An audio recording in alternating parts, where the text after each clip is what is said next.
Buat yang di Surabaya, kalau pengen nonton show gue 5 Sama, silakan bisa datang ke Ciputra Hall tanggal 8 Februari 2025. Tapi beli tiketnya dulu di motikdong.com. Ada 2 kelas, ada Platinum sama Gold. Platinum harganya 300, Gold harganya 200. Cepetan sebelum kehabisan. Udah ini? Udah. Oke, sekarang kita ketemu lagi di HOI, pilar kelima demokrasi. Kritik tanpa solusi. Tahu tapi tidak mengerti. Karena kami HI on the weekend.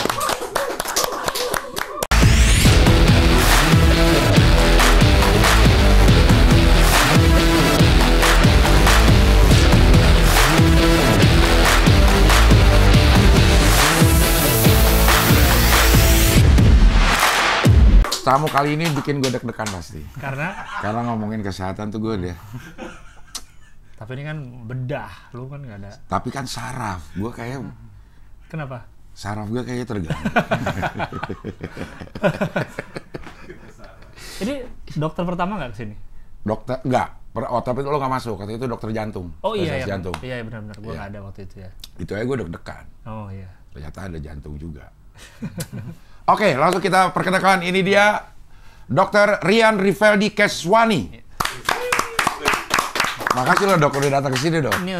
Iya. Neurosurgeon. Neurosurgeon tuh apa dok? Dokter bedah saraf. Oh. Bedah saraf. Jadi ngebedah saraf atau otak. Dan tulang belakang sih sebenarnya. Kebanyakan. Iya. Kan saraf kecil-kecil dibedah diapain sih dok sebenarnya itu dok? Tergantung kelainannya. Jadi masalahnya kan macam-macam. Misalnya kalau yang paling umum stroke misalnya. Stroke itu kan apakah itu dia tersumbat atau dia pecah. Kalau dia Tersumbat pecah, apanya? Pembuluh darah. darahnya, ya. Oh. Kalau dia tersumbat, kita buka sumbatannya. Kalau dia pecah, darah yang tadi menggumpal kita ambil. Oh. Kayak gampang gitu ya. Iya. Kalau nyumbat ya kita buka. Padahal kan segitu-segitu ya, sarafnya kecil-kecil banget Itu ya. ukurannya seberapa sih? Pembuluh darah. Ukuran saraf itu? Di mikron ya, Iya. Dia sangat kecil. Tapi kan otak kita sebenarnya kan kumpulan dari triliunan bahkan miliaran sel dan membentuk satu struktur besar jaringan. Iya. Gitu. Jadilah satu organ namanya otak. Kita bekerja tuh di antara sela-sela otak. Jadi otak kita itu kan ada lipatan-lipatannya. Yang bentuknya Kalau kayak- dibentangkan otak kita itu kayak lembaran. Terus kalau kertas kan di krampot Iya. terus jadi itulah otak kita sebenarnya. Jadi sebenarnya dia suatu lembaran yang lurus. Terus dia melipat-lipat jadi ada neural fold terus jadinya bentuk otak ini. Jadi kita bekerja di antara sela-sela itu. Di antara sela-sela itu juga ada pembuluh darah. Makanya ada bedah saraf yang ngurusin khusus pembuluh darahnya, ada bedah saraf yang khusus ngurusin tumornya, ada yang khusus ngurusin tulang belakang gitu. Kan kalau kita lihat bentuk otak kan kayak apa sih? Bukan labirin sih, kayak gitu-gitu kan. Iya. Kayak selang-selang yang. Iya. Berarti sela-sela itu tuh Iya. yang Iya. dikerjain. Iya. Kecil-kecil banget tuh. Maksudnya kalau misalnya bedah saraf ya. Saraf misalnya kan ada yang dibuang tuh tadi tuh. Tumor ya. Iya. Berarti sarafnya ada yang ikut kan? Iya. Terbuang. Iya. Nah, saraf yang tadinya nyambung terus itu diapain, Dok? Tergantung tumornya. Ada tumor yang asalnya dari si otaknya sendiri. Jadi ada otaknya jadi bandel terus berubah jadi tumor. Atau dari jaringan yang di sekitar otaknya. Contohnya selaput otaknya bisa berubah jadi tumor. Kalau yang dari jaringan otaknya sendiri umumnya ganas. Misal kita sebut dengan glioma. Itu memang berubah. Jadi fungsinya si sel otaknya sendiri juga berubah jadi tumor, tumbuh tidak terkontrol, pasti akan ada fungsi yang hilang. Gitu. Si saraf nyambungin gitu? Enggak? Iya, jadi saraf itu ada yang namanya neuron, ada yang namanya akson. Jadi si neuron ini dia menciptakan yang mencetuskan apa ya, kayak kita punya pemikiran, kognitif. Terus ada akson yang mengantarkan informasi itu, yang menyambungkan antar neuron. Gitu. Tinggal. Dikit. Jadi ada prosesornya, ada kabel yang nyambungin antar prosesor. Oke, iya. Maksudnya kalau ada yang dibuang. Ada yang dibuang. Jadi yang putus ini disambung gitu. Disambung gitu. Ya, sayangnya otak itu nggak punya regenerasi. Jadi kalau dia rusak permanen. Tapi ada namanya plastisitas. Plastisitas itu adalah kemampuan otak untuk belajar hal baru. Jadi area yang rusak fungsinya bisa ya nggak 100% sih, bisa sekian persen diambil oleh area yang lain. Jadi misalnya nih videografernya nggak datang hari ini, terus minta tolonglah sama OB jadi videografer. Tapi kan pasti kerjanya nggak akan sebagus videografer. Makanya kalau orang stroke yang sering terjadi kan, walaupun dia sembuh, pasti tangannya masih bisa gerak tapi kasar. Jadi nggak, misalnya tadinya bisa nulis, jadi megang sendok aja susah gitu. Ya, itu fungsinya diambil sama area lain tapi nggak 100%. Nggak sempurna jadinya. Tetap bisa tapi. Iya.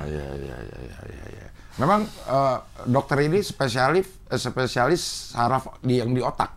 Bedah saraf yang di otak. Iya, bedah saraf di otak. Mengkhususkan diri di tumor onkologi. Sekolahnya berapa lama, Dok?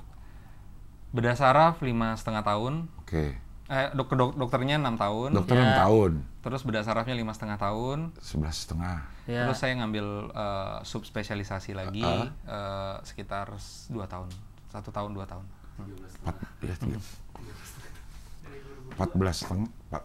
Buset, lama banget sekolahnya. Sekarang lagi S3 lagi. Lagi S3. S3 apa? S3 di. Maksudnya S3 apa? Doctor by Research di Erlangga.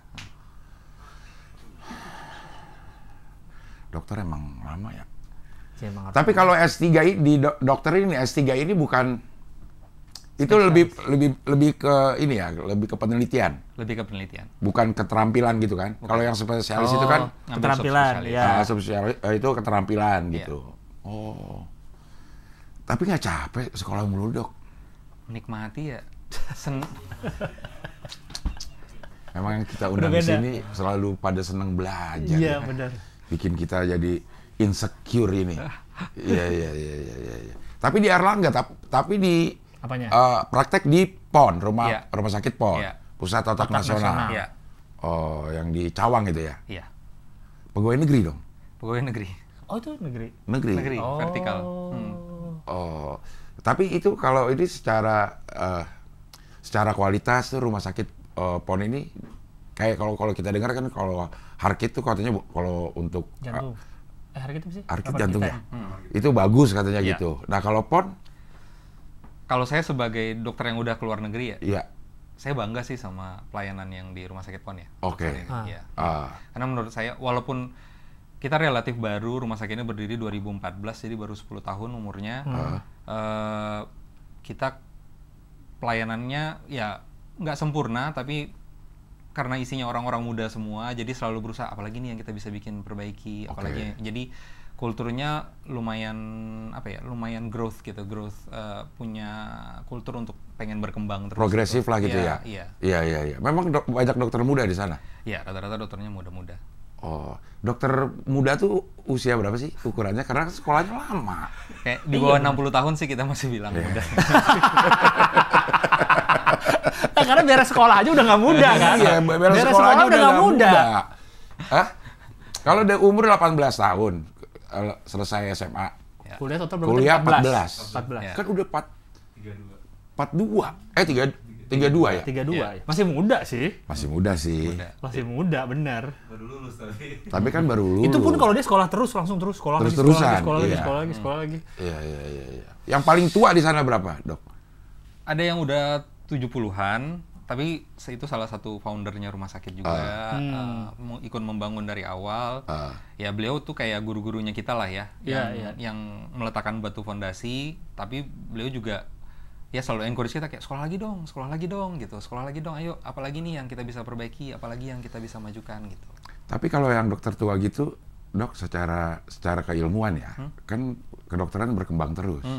Mereka tuh belajarnya pas kapan sih, Dok? Maksudnya untuk ngimbangin sama perkembangan atau memang tidak terlalu ada lompatan dalam kedokteran, Dok? Banyak sebenarnya lompatannya. Tapi memang kalau di Indonesia kan kultur research kita belum banyak ya. Jadi untuk clinical trial aja kita belum banyak yang jalan di Indonesia.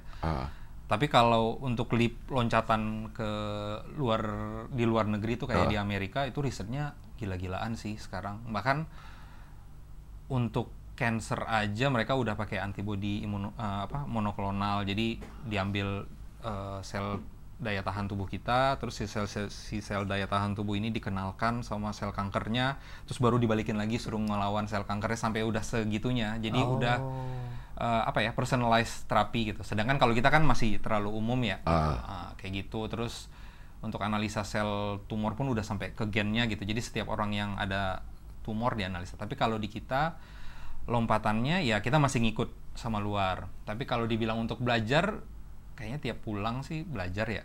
Dan kalau untuk baca paper, lebih rajin prof-prof saya yang di rumah sakit PON. Bahkan dia sering banget ngirim paper ke, ini nih bagus nih ada riset baru gitu. Lebih rajin dia daripada saya. Ngirimnya paper, kita ngirimnya meme. Iya, stiker. Sama stiker jorok lagi. Stiker sama berita hoax. Iya. Iya. Iya. Emang udah harus gitu ya. Tapi kalau misalnya gini Dok, misalnya yang di luar negeri itu sudah ada tuh tadi yang teknik seperti tadi. Kita tuh nggak bisa ngelakuin itu karena kita nggak punya alat atau kita nggak punya orang yang ngerti itu, Dok? Orangnya ada, alatnya belum. Tapi mungkin kan, jadi sebenarnya kan bukan hanya perlu orang dan alat, kita perlu polisinya juga kan. Jadi yang paling penting tuh willingness dari si pemerintah. Terus kan pemeriksaan seperti itu tuh nggak murah ya. Yang personalized medicine itu nggak murah. Si yang buat mengcover biaya tersebut setuju nggak untuk membayar semaksimal itu? Oh, kayak yang ini dong jadi kayak yang BPJS ya. Isu yang terakhir katanya penyakit yang disebabkan oleh rokok itu mau nggak di cover sama BPJS. Kayak polisi-polisi yang seperti itu yang di otak juga ada. Maksudnya di penyakit otak. Berarti kan kayak stroke itu kontribusinya salah satunya kan dari rokok kan. Berarti apakah BPJS tidak akan mengcover semua pasien stroke? Iya. Nah, terus bagaimana caranya membuktikan seseorang ini ngerokok atau enggak? Iya. Dia stroke-nya karena rokok atau bukan? Kan kita nggak bisa tarik kausatif misalnya. Wah ini kalau ada A berarti dia langsung udah pasti. Ya, kita nggak bisa ketok palu seperti itu kan? Jadi mungkin aja orang yang merokok terus misalnya terkena stroke, mungkin saja disebabkan oleh faktor yang lain, bukan karena faktor rokoknya. Iya, karena kan penyakit itu selalu multifaktorial, tidak ada satu penyebab tunggal. Jadi bisa rokoknya, mungkin dia kolesterolnya tinggi juga, terus lifestyle-nya semi-semi rebahan, nggak pernah gerak, nggak olahraga, kombinasi semua itu jadilah penyakit. Ketawa Rahman. Semi-semi rebahan lagi. Full kalau Rahman full rebahan. Terus semi-semi lagi. Wah, stroke. Jadi gue berpotensi nih gue. Kalau dengerin yang tadi ya. Iya. Kan udah pasang. Saya udah pasang Rick. Lord of the Ring udah dia. Lord of the Ring udah. Katanya kan lebih dari 9 dong kalau gitu. Kalau saya ring 1. Jadi gampang ke Prabowo gampang. Karena ring 1 ya. Ring 1 ya. Kan sama si dokter jantungnya tuh dikasih tahu apa penyebabnya penyempitan pembuluh darah itu. Salah satunya katanya ada beberapa faktor deh. Darah tinggi, smoker, kolesterol. Enggak, diabetes. Keturunan, kolesterol atau diabetes atau obesitas. Nah, gue tuh ada 3 atau 4 dari 6 ininya. Hati-hati ini bisa stroke juga. Emang ya? Iya.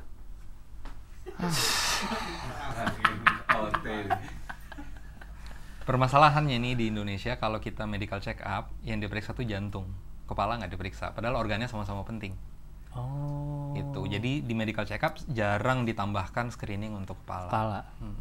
Yang diperiksa apanya, Dok? Kalau kepala itu, Dok? Kalau kepala mungkin MRI, MRA untuk melihat struktur otaknya, karena MRI, MRA kan nggak pakai radiasi, karena pakai magnet. Kedua, carotis Doppler, jadi diperiksa pakai USG. Ada nggak plak yang nempel di sini? Karena kalau stroke sumbatan paling sering plaknya lepasnya dari leher. Di pembuluh darah. Jadi di percabangan pembuluh darah itu sering terbentuk plak. Karena kan kalau kita ngomongin aliran darah itu kan ada viskositas, pasti ada pada saat terjadi percabangan. Pasti akan ada aliran yang sedikit stagnan, itu bisa terbentuk plak. Plak itu bisa aja sewaktu-waktu lepas. Nah, yang harus dicek adalah ada nggak plak di sini.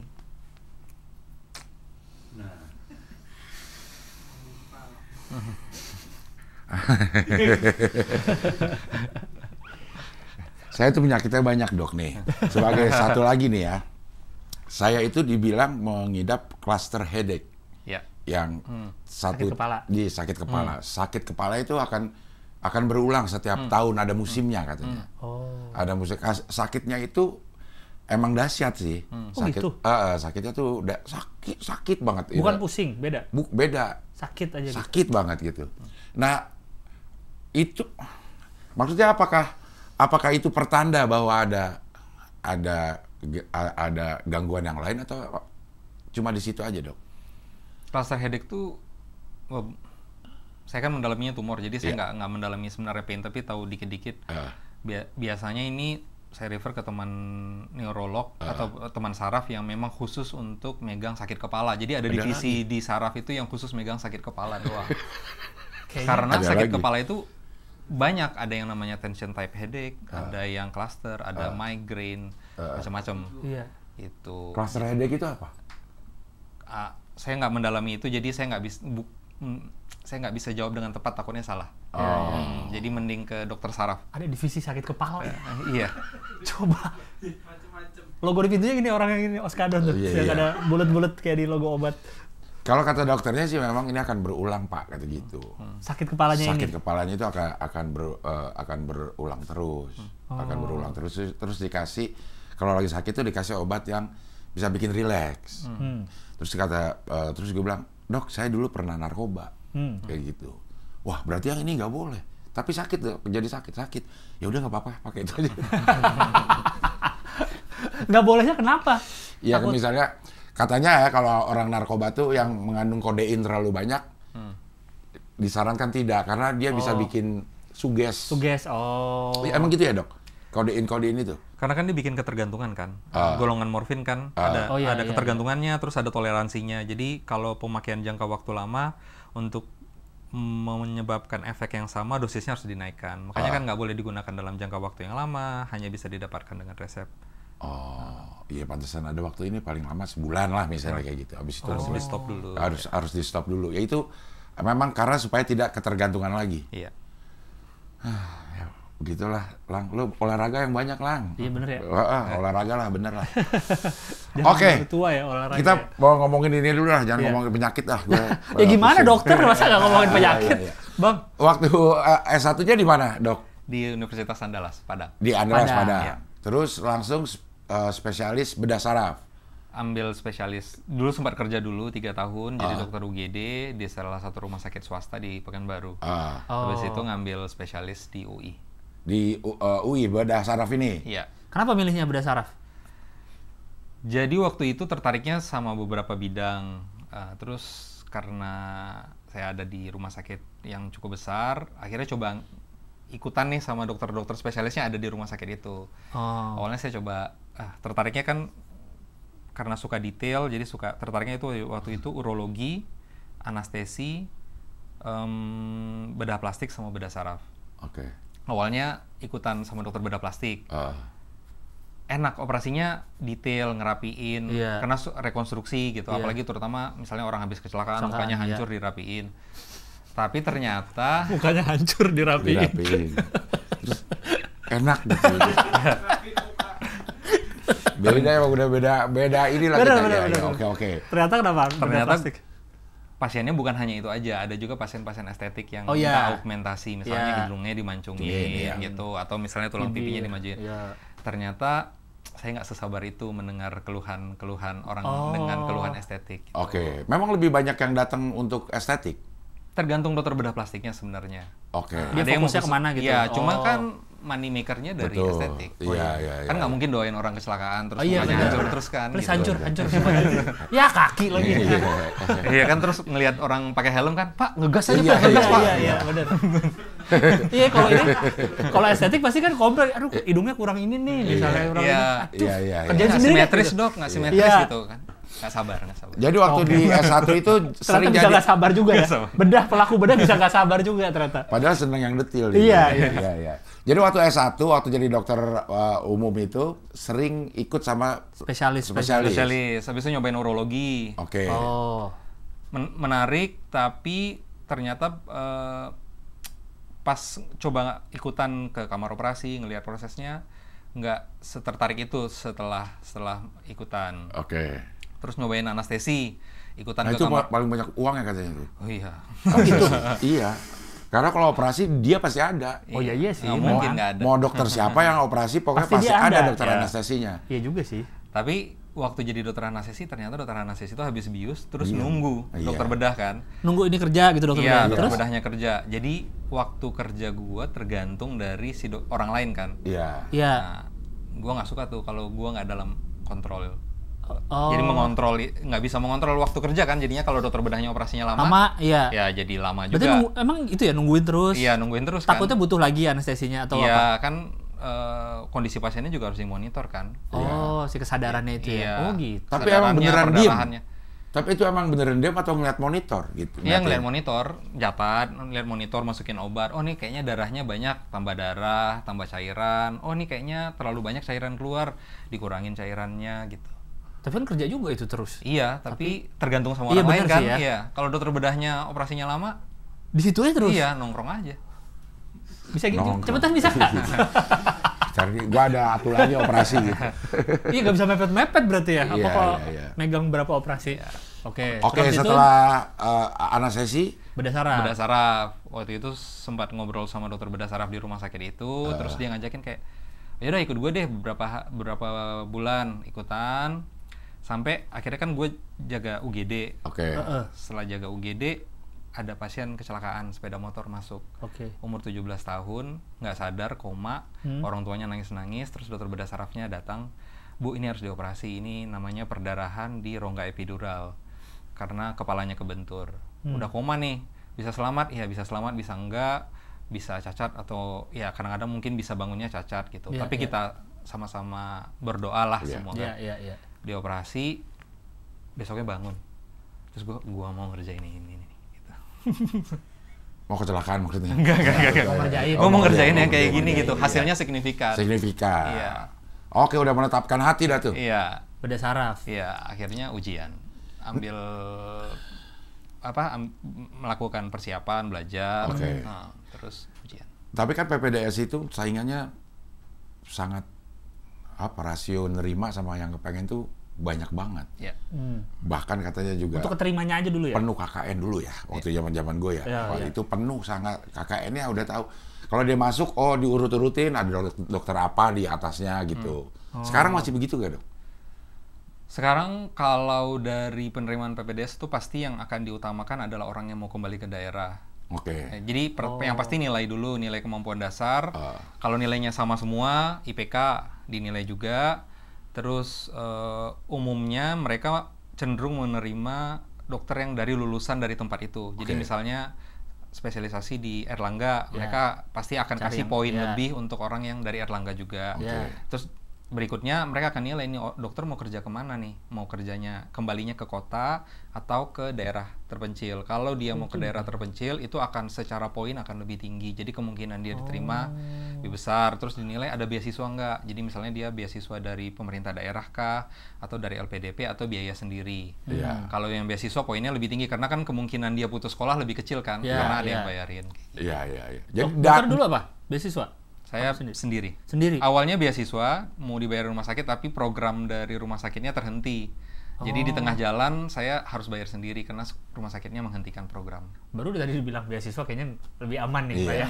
Berhenti. berhenti. Iya. Mahal ya dok? Mahal pas spesialis. Spesialis. Waktu zaman saya per semester itu sekitar 16 juta per semester. Itu relatif murah dong. Maksudnya sih? Iya. Uang masuk waktu itu bayar 23 juta. 5 tahun. Berapa? 5 tahun ya? 5,5 tahun. 5,5 tahun.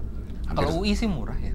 Kalau UI emang murah? Iya. Iya. Oh. Oh, iya. Oh, mungkin disamain sama kebijakan universitasnya mungkin kayak sama FISIP hampir sama dah ininya. Biaya-biayanya. Biayanya. Kalau swasta ada nggak sih PPDS dok? Nggak ada. Saat ini belum sampai saat ini belum buka, tapi dari pemerintah kan keluar regulasi baru bahwa sekarang bisa pendidikan dokter spesialis yang hospital based karena selama ini kan university based. Oke, bedanya apa tuh dok? Kalau university based kita daftarnya ke Kampus. ke universitas. Oke. Jadi kayak saya spesialisasi tamatan dari Universitas iya. Indonesia. Sekarang mau dibikin buat rumah sakit. Jadi daftarnya ke rumah sakitnya langsung. Oh. Nah ininya apa? Sekolahnya di? Iya, sekolahnya di. Sekolahnya di rumah sakit itu. Ada kelas nggak sih dok? Maksudnya spesialis itu ada kelasnya juga atau Enggak sih. ini Praktek praktek terus? Praktek. Oh. Praktek sama palingan ada lecture-lecture dari Iya. si dokter Iya, spesialis, si attending untuk ngajarin teknik operasi kah, manajemen pasien kah, kayak gitu. Karena skill base kan. Iya, itu dia. Harusnya sih jadi bisa banyak ya, Dok.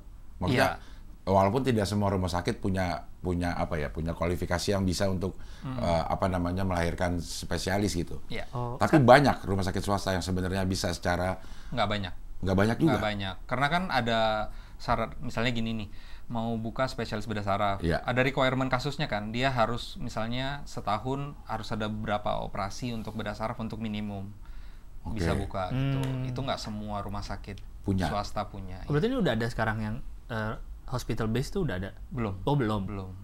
Tapi untuk kayaknya yang harapan kita mau buka khusus untuk jantung, mungkin saya nggak confirm. Tapi kalau rumah sakit pusat otak itu udah buka buat saraf. Karena kan kita rumah sakit khusus, jadi untuk sarafnya udah buka. Udah ada lulusannya juga, Dok? Belum. Belum. Baru sama waktunya itu sama tuh, loh. Durasi ininya. Sekolahnya. Sama. Iya.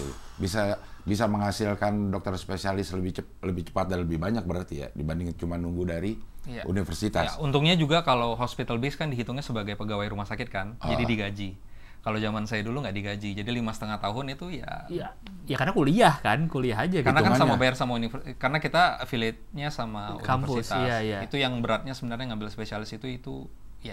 Oh iya, kalau nggak digaji kerjanya, tapi kayak orang kerja dikasih tanggung jawab, ada izin praktek, tapi kita tidak diberikan gaji. Bisa praktek keluarga tuh kalau lagi PPDS? Nggak sempat. Waktunya nggak ada ya. Bener. Waktu zaman lo, Dok, tahun 2011-2016, masih ada nggak senior-senioran? Kalau di UI nggak begitu ya, maksudnya senior-seniornya masalah kayak pelonco, terus hormatnya berlebihan gitu. Kalau di departemen bedah sarafku sih nggak ada. Nggak ada pelonco-peloncoan gitu. Jadi memang tetap ada, misalnya kita bertanggung jawab atas pasien, kalau melakukan kesalahan pasti ada hukuman, apakah itu skorsing atau misalnya tambah jaga atau disuruh kerja ekstra, gitu aja. Nggak ada yang sampai main fisik kah atau verbal abuse kah, enggak sih. Cuman ya capek aja. Disuruh mulu harus siap ya? Pasti capek. Itu 5,5 tahun. Dokter tuh ada ininya nggak sih? Nah, saya nih sebagai orang yang ngeliat darah aja geli gitu. Udah jadi dokter nih, apalagi nih bedah-bedahin gini. Masih ada, apa udah biasa aja sih ngeliat semua itu? Apa masih ada? Masih ada sih takut-takutnya. Masih ada? Iya. Apa takutnya? Tiap mau operasi tuh pasti deg-degan dulu. Deg-degan, takut salahnya gitu? Atau karena kan yang kita operasi manusia ya? Iya. Nah, terus ini kan ayahnya seseorang, ibunya seseorang, anak seseorang. Jadi ada beban itu bahwa gue harus melakukan yang terbaik nih, yang gue bisa untuk pasien ini gitu. Tapi kalau soal geli lihat, nggak ada sama sekali. Nggak ada. Nggak. Dari dulu. Nah itu dari sebelum masuk ke dokteran atau dari dulu emang udah? Dari sekolah gitu udah biasa aja ngeliat disturbing picture di kaskus gitu. Awal-awalnya waktu zaman koas sempat ada kayak pertama kali ngelihat proses persalinan. Iya. Itu gue sempat mual juga awal-awalnya gitu. Tapi setelah itu kan ya melihat ini bahwa dari ini adalah proses kerja dan kita tujuannya menolong orang, kita berusaha seprofesional mungkin. Ya itu akan tergerus lah, jadinya lebih terbiasa gitu. Oh jadi bisa dilatih itu ya? Bisa. Kirain dari sebelum jadi dokter tuh emang udah harus biasa aja ngeliat darah, ngeliat apa nggak jijik, emang bisa dibiasakan itu ya? Iya. Nah kalau urusannya sama otak kan kepala orang dibuka. Nah itu baru gue pengen tanya nih, kalau kita di film-film kan digaris-garisin dulu itu kan? Iya digambar dulu. Iya digambar, terus dibelahnya di situ. Iya. Dipakai gergaji itu? Iya. Gitu. Emang gergaji? Iya Pak. Pakai gergaji. Pakai bor dulu, terus dari bor itu kan ada lubang, terus kita gergaji. Setengah gitu, terus pluk diangkat? Enggak setengah. Jadi untuk membuka itu kan tergantung sisi area apa yang mau kita lakukan. Misalnya nih tumornya di sebelah sini ya, kita bukanya sebelah sini doang. Gitu. Copot tuh? Tengkoraknya? Iya. Tengkoraknya dicopot? Iya. Nanti kan bisa dipasang lagi. Iya.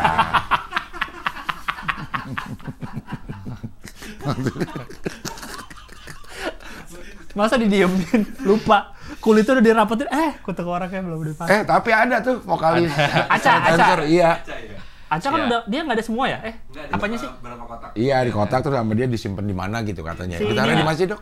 Katanya di dalam gitu ditaruh. Bisa macam-macam. Jadi kan kalau yang terjadi adalah waktu itu dia otaknya bengkak.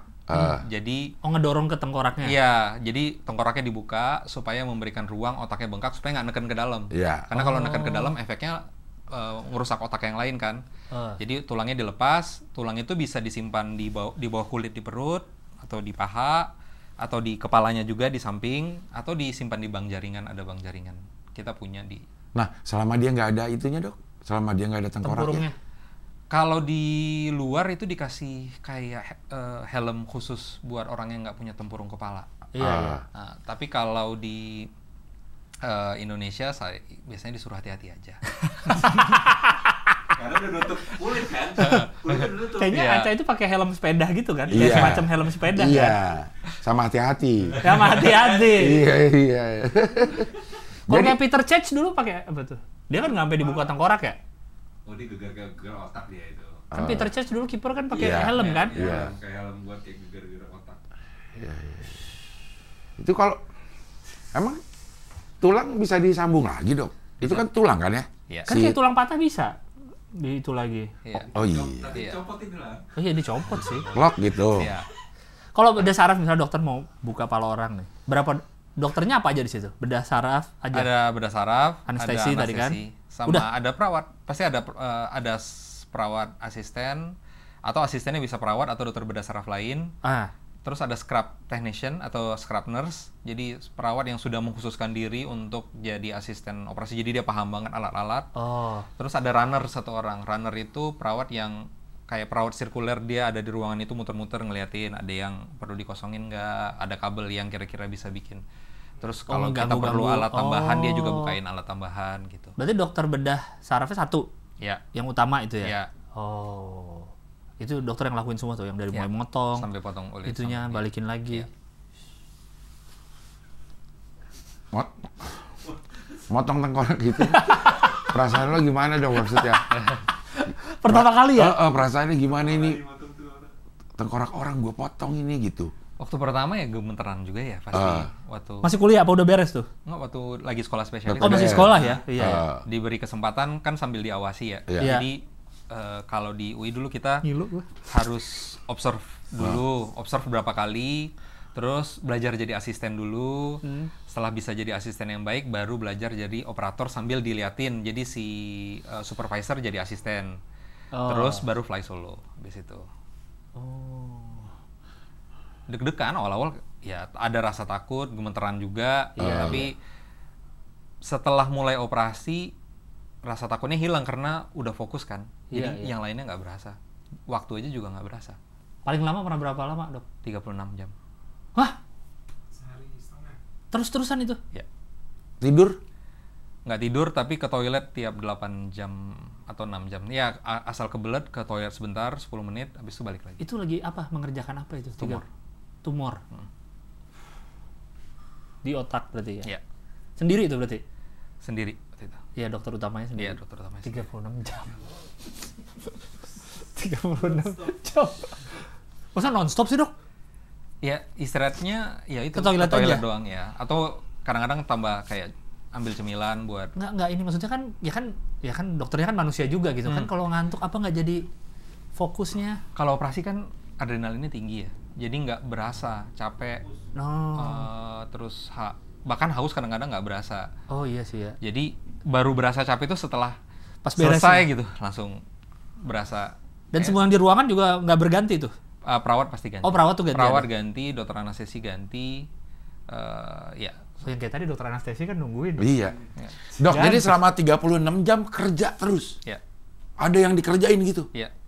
Snap. Maksudnya kayak misalnya kan, tunggu ini dulu. Iya, atau baca liatin. dulu apa, Iya. nunggu apa. Kerjain terus. Ini Ya, kerjain kerjain terus. Kapan tuh, Dok? Udah lama? Apa? Tahun berapa ya? 2017, 2018. Kalau yang paling cepat, Dok? 36. Paling cepet kalau operasi yang sederhana sejam selesai. Oh, sejam selesai. Apa tuh? Sederhana ngapain? Misalnya pasang selang buat hidrosefalus, kan ada pasang selang buat mengalirkan cairan otak ke Cairan rongga yang perut. Itu 1 jam. Oh, karena nggak terlalu dibuka ya? Nggak kompleks. Tergantung kompleksitas operasi kan. Iya, Kalau iya, dia iya. kompleks lebih lama. Saat ngerjain yang 36 jam itu ya, pas mulai pertama, tahu nggak ini kayaknya akan akan berjam-jam. Tahu akan lama itu. Iya.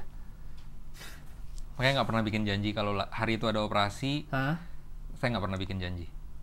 Ya, apalagi ini sampai hari besoknya kan berarti kan. Ya itu yang dikerjain apa nih sih, Dok? Misalnya tumornya diangkat. Ya.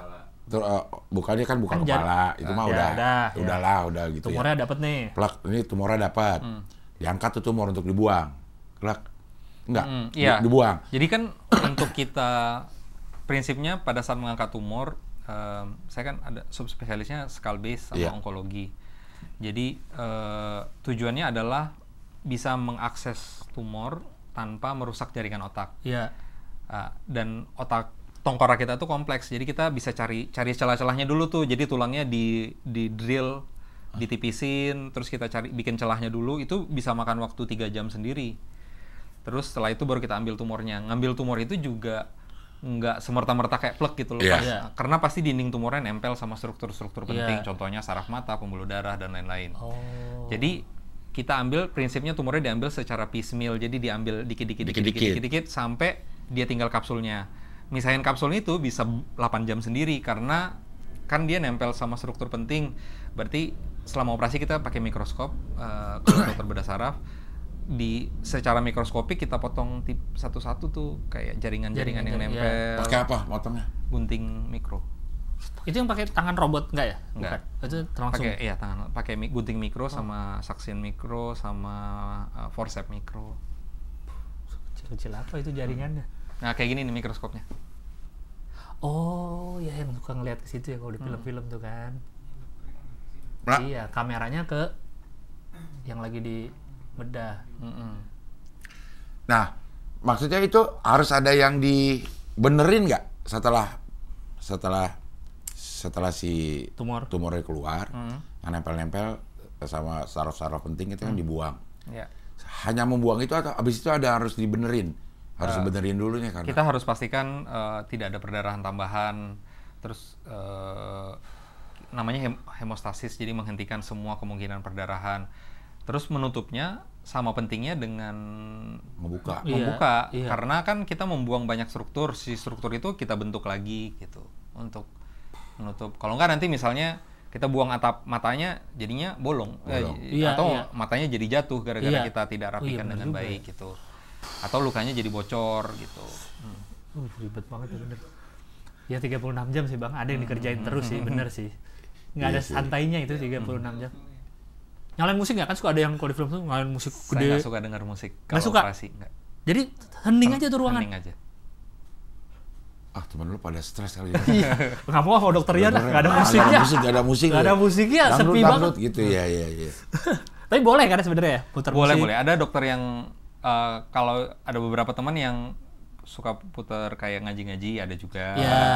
Atau ada yang dengar musik klasik, ada yang seneng misalnya musik klasik, ada yang musik-musik top 40 ada juga gitu. Iya. Yang paling gede yang pernah ngebuka tengkorak seberapa persen dari tengkorak kepala? Yang dibuka. Satu sisi pernah buka semua tumornya kayak sekitar sebesar tinju gua ini di dalam. Muat? Iya. Karena dia ketekan juga ya, begitu dibuka jadi segede gitu? Atau enggak emang sih, udah segitu? Otaknya kegencet sampai tipis banget. Berarti kan kepala dia biasa aja kelihatannya dari luar. Iya, kan? kelihatannya dari luar. Tapi dia otaknya udah ketekan. Ya, orangnya udah nggak bangun gitu, cuma tidur di tempat tidur doang. Nah itu yang MRI ya. Ya, jadi kayak gitu tuh. Itu tumornya gitu? Iya, yang putih-putih itu tumornya, terus dia neken, otaknya kegencet gitu. Itu sakit juga ya dok? Sakit kepala pasti. Sakit kepala ya gitu ya? Gejala paling umumnya sih sakit kepala. Sakit kepala? Yang progresif, berulang, awalnya ringan, makin lama makin memberat, bisa menahun. Lo udah ngelirik gua aja. Kalau baru cerita tadi soal sakit kepala. Iya. Ntar ke divisi sakit kepala. Ntar gue MRI aja. MRI aja. Screening aja. MRI itu yang masuk ke dalam mesin itu? Iya. CT scan juga beda? Kalau CT scan kan pakai sinar X kan, jadi ada radiasinya. Kalau MRI kan dia prinsipnya pakai magnet, jadi si magnetnya menggeser si atom hidrogennya yang ada di... Yang nung gitu ya? Iya. Yang mau kita masuk ke dalam kan? Iya. Oh, ada suaranya gitu. Gitu Iya. ya. Iya, makanya pakai headset biasanya kan. Itu kita sadar kan? Sadar. Oh. Gue udah semua gue. Apa? Udah masuk ke situ, udah Udah di pernah? CT scan, udah di makanya aduh ya Allah. Serem banget ya diambil dibuka setengah. Untuk orang bukan ini ya, untuk kita nih itu apa namanya waspadanya tuh terhadap gejala apa nih? Ini lo kayaknya ada masalah di otak nih, yang kayaknya waspada. Kalau untuk stroke kan 2, sumbatan, perdarahan. Sumbatan lifestyle pasti. Oke, itu apa aja tuh? Lifestyle Rokok. ya rokok, konsumsi makan, Olahraga nggak pernah gitu ya. olahraga, tidur cukup nggak ya? Oke. Tidur nih. Lo tidur kurang ya? Kadang-kadang suka. Oke. Banyakan begadang. Itu baiknya screening. Oke. Kalau perdarahan umumnya disebabkan karena kelainan pembuluh darah atau hipertensi. Gue. Hipertensi ada udah. kalau- Tapi tapi- gue udah minum obat, tenang. Oh ya. Kalau itu kan gaya hidup kan apa ya? Kita kan ya udah jalanin aja, kita nggak ngerasain. Nah, tapi kalau di tubuh yang kita rasain apa yang kita harus Kalau untuk Pertanda. tumor paling umum sakit kepala. sakit kepala ya? Sakit kepala awalnya ringan. Sakit kepalanya gimana? Kan sakit kepala kita sering bisa kayak ya, tapi kayak makanya harus dilihat sakit kepalanya berulang nggak. Kalau rata-rata mereka pasien-pasien tumor selalu bilang sakit kepalanya awalnya ringan dok, minum obat sakit kepala biasa yang saya beli di warung hilang, terus besok sakit lagi, minum lagi obat hilang, terus tiap sekian lama intensitasnya meningkat. Tadinya minum obatnya 1 kali dok, tapi abis itu minum 2, terus lama-lama nggak mempan minum obat gitu. Nah itu sih penyebabnya apa sih dok? Maksudnya kok bisa sembuh sama obat biasa terus balik lagi? Berarti yang disembuhin kan bukan penyebabnya ya? Iya, cuma kan obat penghilang rasa sakit itu menghilangkan sensasi rasa sakitnya, si penyebabnya masih ada di situ. Oh, iya. Kalau tremor dok? Kalau tremor itu Terus saraf lebih juga? Apa? Iya, tapi ada yang kan ada resting tremor, ada non resting. Kalau resting itu kan kalau diam baru ada tremor. Oke. Itu lebih ke gangguan gerak atau kita bilangnya movement disordernya. Saraf juga itu? Ya, itu lebih sering ke dokter saraf atau ke dokter bedah saraf yang berhubungan sama fungsional. Gitu. Ada khusus lagi dokternya. Dibedahnya di mana dok? Kalau itu dok, saraf? Kalau tremor sampai saat ini kita nggak bedah ya, dikasih obat biasanya. Oh. Dikasih Bisa obat. sembuh gak sih dok? Gue nggak sembuh dok nih. Tuh. Semakin lama semakin apa? Itu engine mounting jelas. Itu mah gue nggak perlu, itu udah tahu gue. Engine mounting Iya, itu. Engine mounting diesel ya. Engine mounting. Karena dulu dok, gue tuh sadar gue itu tremor. Tapi kayak masukin benang ke jarum masih bisa. Masih bisa. Nah kesini-sini tuh megang mic aja lama. Oh berasa Gemeter. nih, gemeter. Itu emang peningkatan karena semakin parah sakitnya atau memang karena usia aja yang udah ini ya? Karena usia juga sih. Oh aman berarti. langsung aman. Jadi dokter bedah nggak bisa tremor. Nggak bisa ya? Sewaktu mau masuk sekolah dicek sih, ada tremornya nggak gitu. Oh. Kalau ada langsung nggak Kalau boleh. ada itu jadi nilai minus sih. Oh. Iya, Ya udah males pasti juga nggak ya. bisa lah. Iya, kita konsul ke dokter bedah saraf ya. Kita lihat tangannya. Oh, enggak sih. Enggak dulu dokter, sorry. Yang dokter tahu yang paling, tadi kan 36 jam yang dokter alami. Yeah. Yang dokter tahu kasus di PON misalkan atau di Indonesia yang paling lama, pernah berapa lama dok? Yang lebih lama dari itu ada nggak? Kayaknya dulu waktu saya di UI ada yang sampai 2 hari itu 48. Hah? Nah, Tumor juga berarti? tumor juga. 2 hari di ruang operasi bang. Iya. Stres gak sih jadi dokter? Nah, Karena misalnya kayak itu, habis 36 jam nih. Ngapain habis itu dokter? Kan udah beres nih. tidur, istirahat. Ya maksudnya udah nggak mau ngeliat apa dulu gitu, jangan. Kan masih ada Praktek kewajiban dulu. lain bikin laporan operasi, ngomong dulu sama keluarga pasien. Iya juga sih ya. Tapi kan konsekuensi pekerjaan. Kan udah Iya, udah iya. tahu pada saat memilih pekerjaan ini akan ada Iya, iya. konsekuensinya ya. Tapi ya juga sih, dijalani aja. 36 jam gimana keluarga yang nunggu ya? Itu juga deg-degan banget ya. Iya. 36 jam itu ya. Kalau alasannya orang nggak boleh lihat operasi apa sih dok? Gue diem lihat. doang gitu, gue diem Di doang. Ruangan? Iya. Dia ngapain? Enggak kan? Jadi udah aneh nggak? Enggak. Emang ada orang mau Ya mungkin kalau ada orang yang sangat kita sayangi, kita kasih. Lu pengen mendampingi. Iya, pengen kita mendampingi. Iya, gue nggak ngapa-ngapain deh dok, lo iket dah, gue pengen lihat doang gitu apa? Pertama buat dokter bedahnya pasti nggak nyaman kan. Ada anggota keluarga masuk ke kamar operasi itu sebenarnya nggak nyaman buat kita. Karena kan memberikan beban tambahan kan. Oke. Terus bisa saja misalnya keluarganya pingsan malah di kamar operasi. Nambah kerjaan kita. Kita nggak ngurusin pasien, malah ngurusin keluarga pasien yang pingsan. Iya sih. Bapak gua pas lahiran kakak gua gitu katanya pingsan. Ngeliat Terus pingsan, akhirnya ngerepotin dokter. Iya. Benar. Makanya gua pas anak lahiran gua udah dari awal udah pasti nggak akan lihat dari samping. Ya alasan lo itu. Pingsan pasti gua bang. Iya. Gua udah tahu gua. Iya. Dari balik kaca pun nggak boleh ya? Nggak ada ya? Ada tapi seringnya selektif. Jadi di prosedur tertentu boleh boleh lihat. lihat, habis itu nanti disuruh keluar lagi. Karena kan cukup menyeramkan ya prosesnya buat orang awam gitu. Misalnya contohnya saya lagi sengaja nih masukin keluarga pasien lagi ngegergaji kepala. Kayak film Saw. Jadi nggak usah Ya, gitu. itu biar nggak jadi. Oh bapak mau masuk, silakan pak, masuk pak. Saya lagi mau gergaji kepalaan. Oke nggak jadi. Ya Allah. Tapi kita fasilitas alat-alat untuk bedah otak itu udah ada semua di Indonesia. Enggak. Lumayan, rumah sakit pun cukup lengkap ya. Tapi yang enggak yang untuk standar sekolah saya dulu masih kurang. Kita masih jauh ketinggalan kan, kita hitungannya negara berkembang ya. Dibanding negara maju sih kita masih ketinggalan. Kayak kemarin juga baru ramai juga nih banding-bandingin harga pengobatan di Malaysia sama di Indonesia. Ya. Katanya di sana lebih murah. Ya.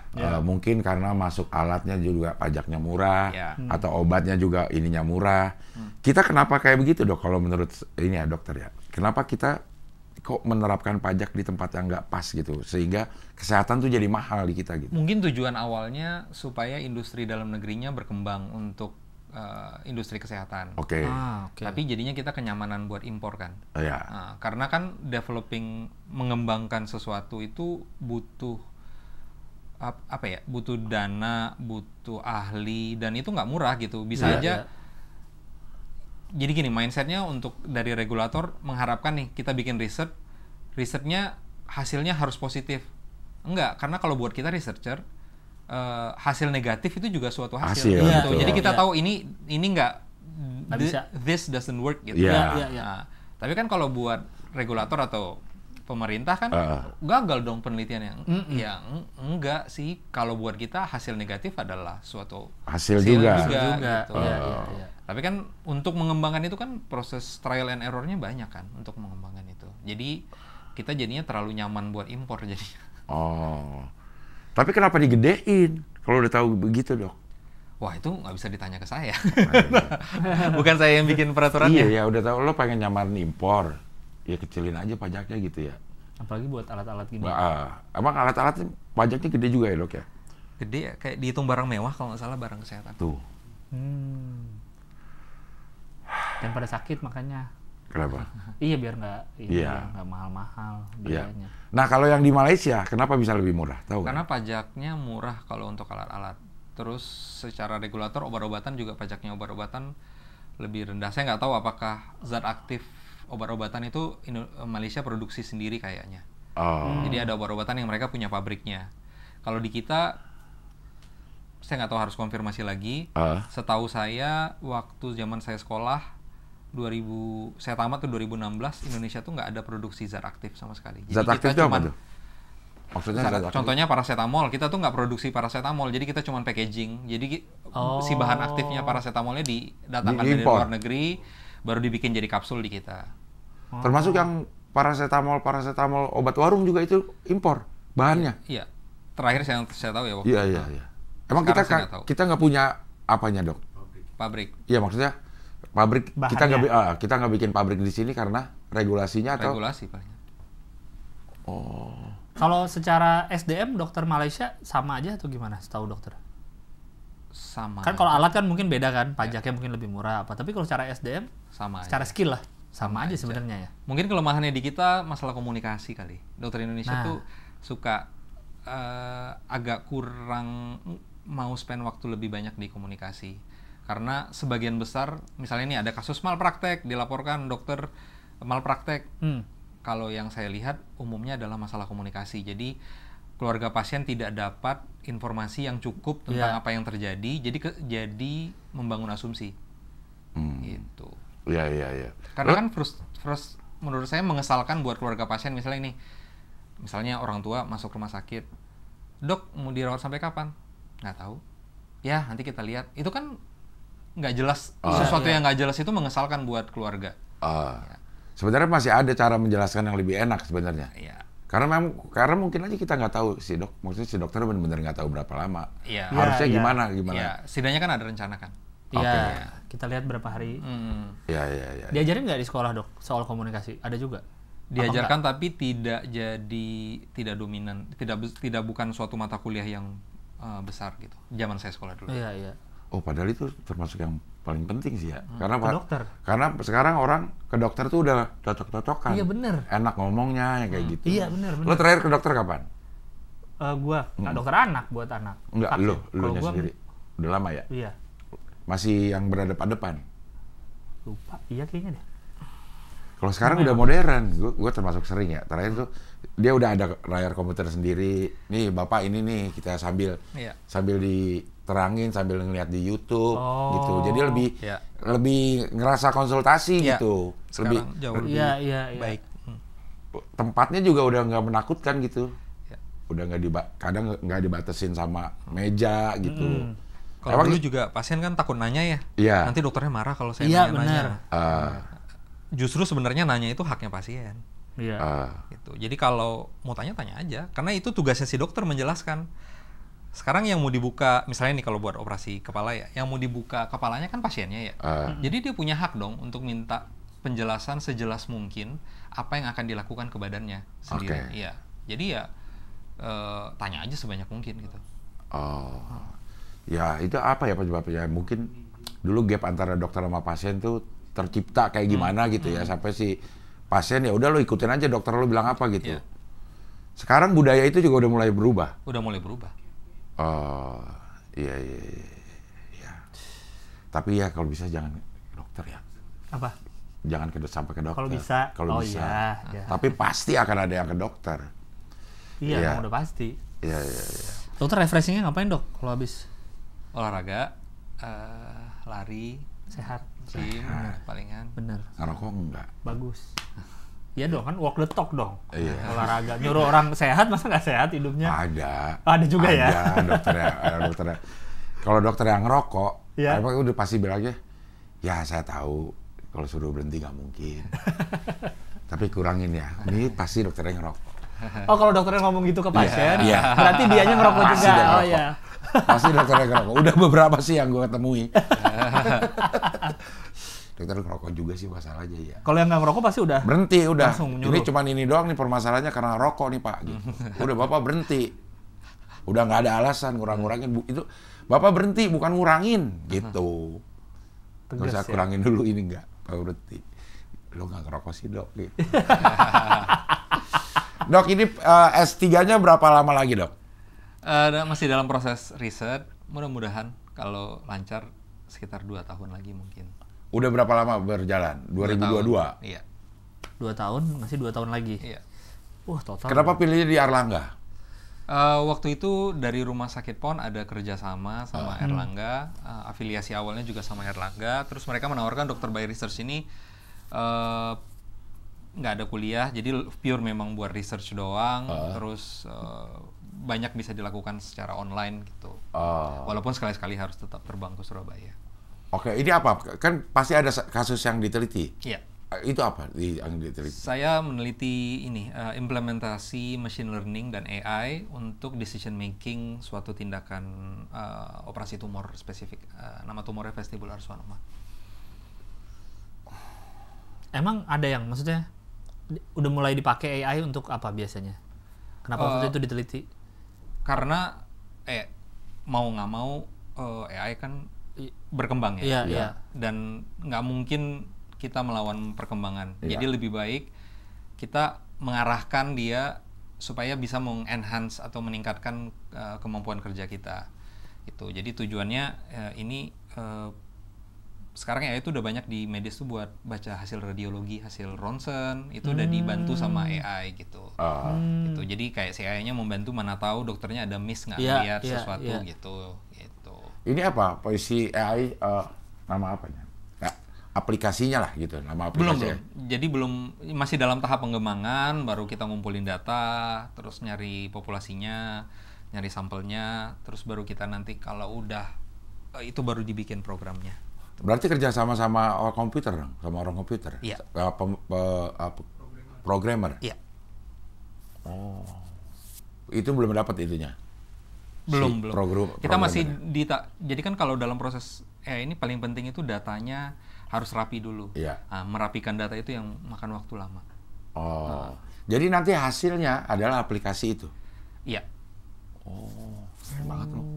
Jadi masukin data nanti akan dikasih pilihan apa namanya tindakannya apa aja, ada beberapa gitu. Iya, jadi dia lebih ke assisting. Jadi dia akan kasih saran, misalnya kita masukin nih data pasiennya A sampai Z, terus ini gambaran MRI-nya. Dia bisa kasih rekomendasi kalau dengan tindakan ini sekian persen nih kemungkinannya, kalau dengan ini sekian persen gitu. Oh, ya. Proses operasi ini harus ada izin dari ini ya, dari kalau orangnya masih bisa diajak ngomong sama orangnya. Iya. Kalau orangnya dalam keadaan lagi tidak siuman, sadar sama keluarga terdekat. Sama keluarga terdekat. Iya. Ada nggak yang nggak mau dioperasi, Dok? Ada. Oh, ada juga. Ada. Alasannya? Pasiennya masih sadar, pasiennya nggak mau dioperasi. Udah, jadi kejadiannya pasiennya datang ke rumah sakit dalam kondisi nggak sadar dengan tumor otak. Terus keluarganya bilang, oke dok, kita setuju operasi gitu. Ini udah keluarga kita udah nggak sadar. Oke, sambil perawatan kita kasih obat buat ngurangin bengkak otak. Karena bengkak otaknya dikurangin, pasiennya jadi sadar. Terus pas dia tahu dia mau operasi, dia menolak. Ya udah, pasiennya dipulangkan lagi. Karena dia sadar, dia menolak. Kita nggak mungkin orang yang sadar penuh kita seret-seret ke kamar operasi buat operasi. Jadi kalau gitu udah nggak jadi aja. Iya, nggak jadi. Jadinya si yang bersangkutan tanda tangan surat penolakan tindakan, terus dipulangkan. Kalau udah tahu ada tumornya. Iya. Ya.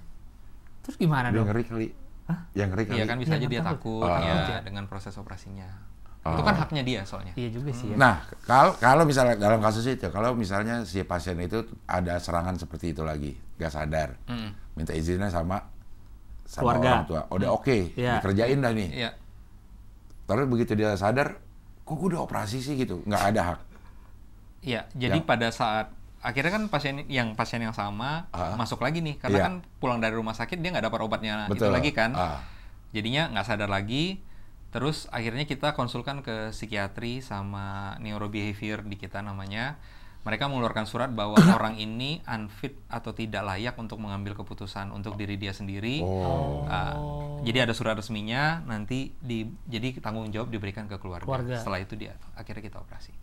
Oh, dioperasi juga tuh akhirnya. Oh, iya, tapi ya jadi bolak-balik ya kayak gitu ya. Iya, kalau bisa dioperasi dari awal. Iya, maksudnya dia tetap nggak kepengen, tapi tetap dioperasi juga.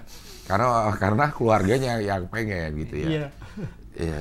Kalau sampai nggak sadar itu dok, apa aja sih yang menyebabkan besarnya tumor atau ganasnya atau apanya? Bisa besarnya tumor atau bisa ganasnya, karena kalau dia ganas dia menyebabkan jaringan otaknya bengkak kan.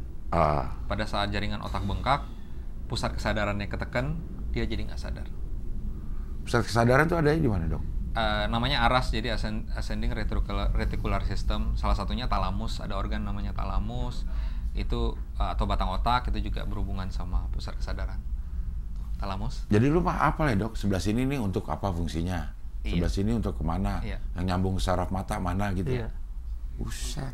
Kalau dokter kayak gitu-gitu baca terus atau karena tiap hari ngelakuin jadi apal aja terus? Iya, baca terus sih. Atau saya pulang ke rumah ngapal-ngapalin lagi? Iya, ada. Kan lectures banyak kan, jadi tetap update ilmu, ikutan conference, sekolah lagi.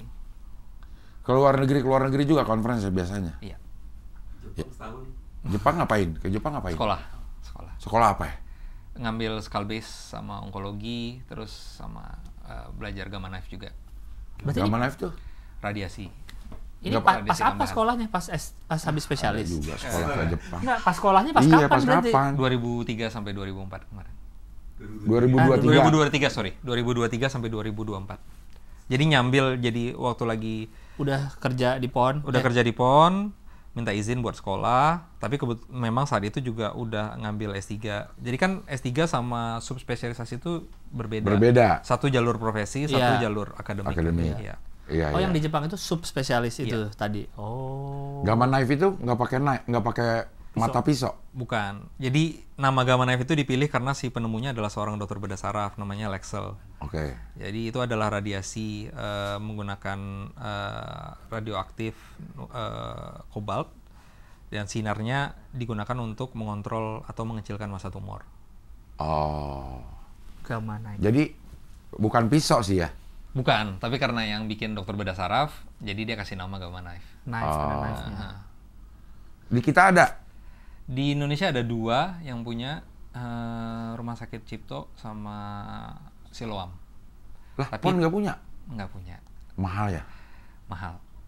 Setahu saya tuh kalau kita ada kayaknya di LKPP itu ada tuh. Kalau LKPP itu badan kalau mau pengadaan di LKPP tuh kalau nggak salah sekitar 80 miliar satu alatnya. Ini yang kayak gini, bukan? Iya. Ini nih. Iya. Dan memang kalau treatment ini kan belum di-cover sama BPJS. Jadi dia lebih apa? Lebih cepat ngerjain tumor tuh atau? Kalau untuk tumor-tumor kecil secara volume misalnya lebih kecil dari 3 cm kubik, itu masih bisa kita coba untuk di Gamma knife dulu. Kalau dia lebih besar pilihannya operasi. Operasi itu. Ya. Di Gamma knife ini berarti nggak pakai operasi? Nggak pakai operasi. Dimasukin aja tuh, terus di evaluasi habis itu tumornya. Tapi tadi dikecilin ya? Iya, dikecilin.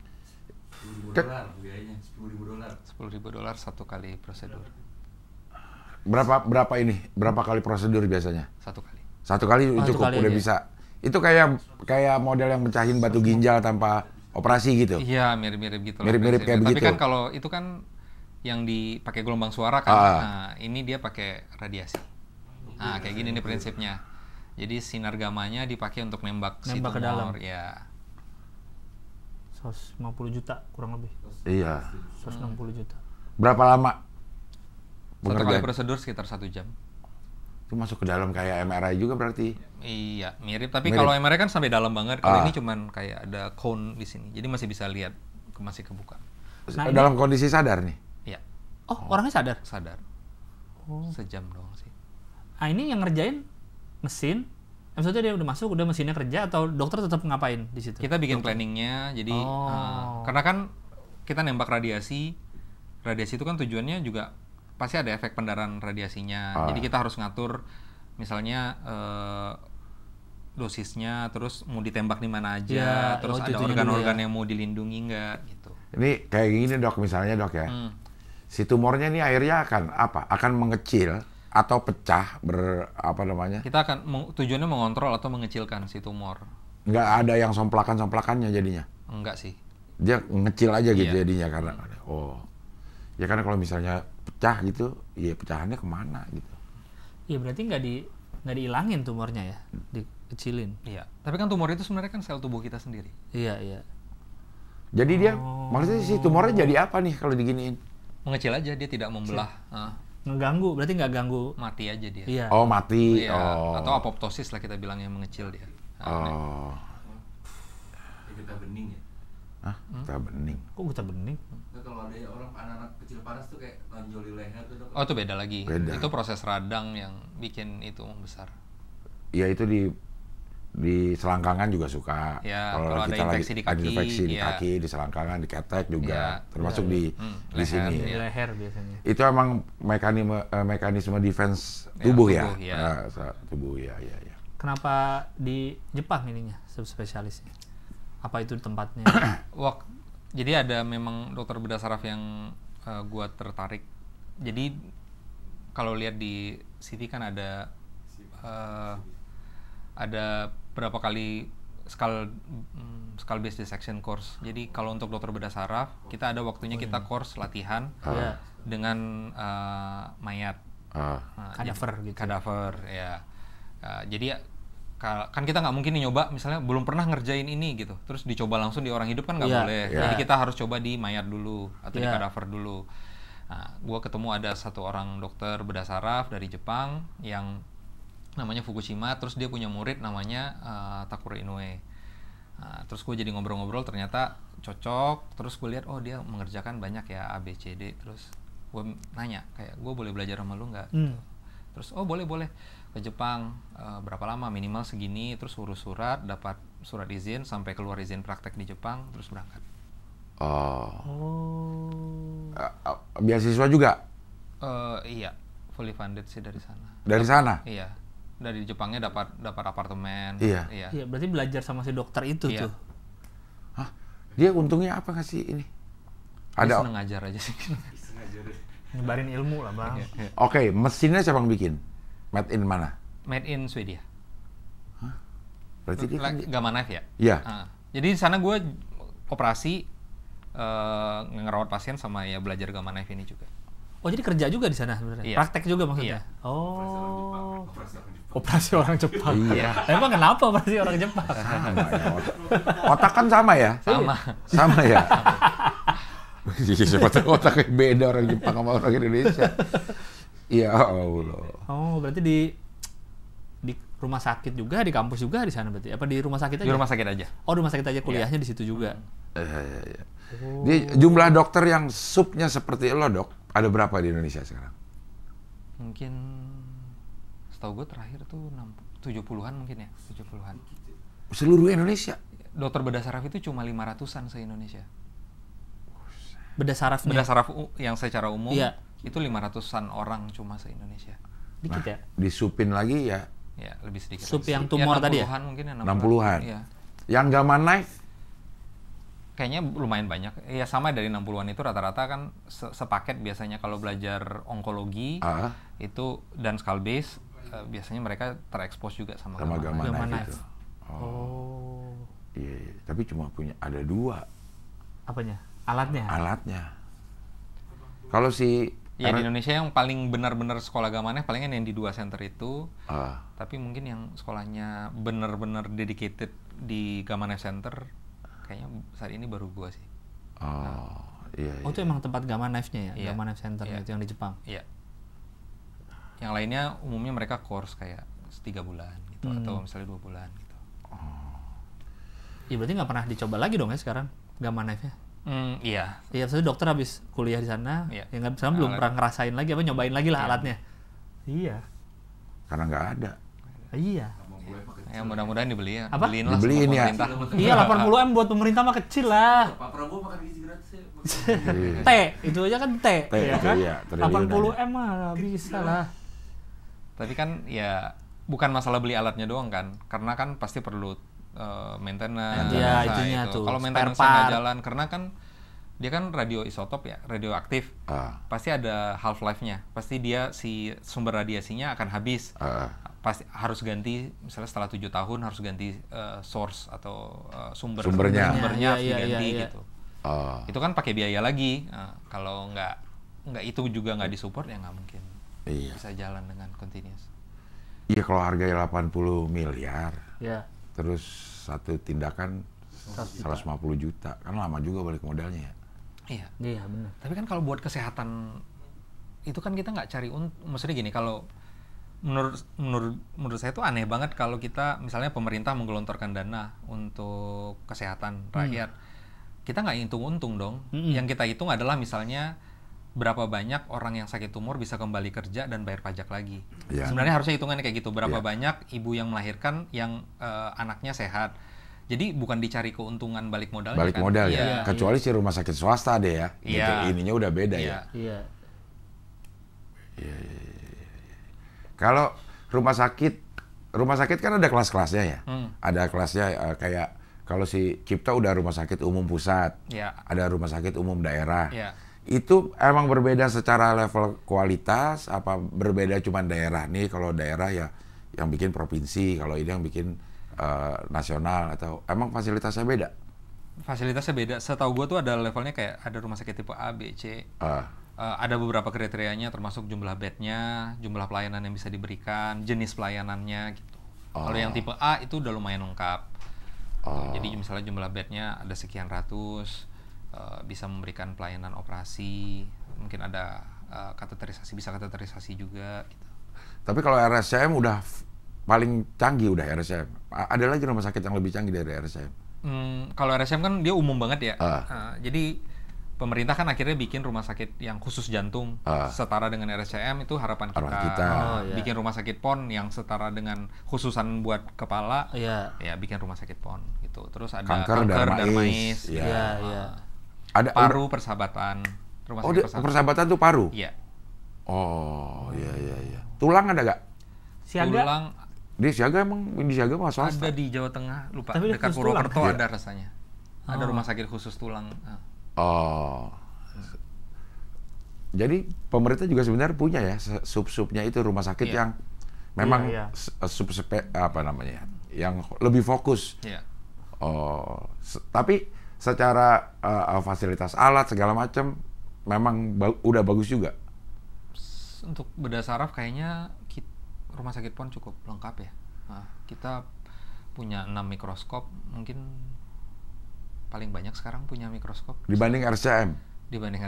Mikroskop yang tadi buat operasi itu. Kita punya 6 Itu yang di RCM kenapa nggak ke PON aja tuh si Gamma Knife-nya? Itu kayaknya swasta yang punya di RSCM kayaknya. Ada juga RSCM swasta ada juga tuh. Iya. Emang RSCM ada swasta? Ada pavilion swasta, apa namanya? Kencana. Iya, Kencana.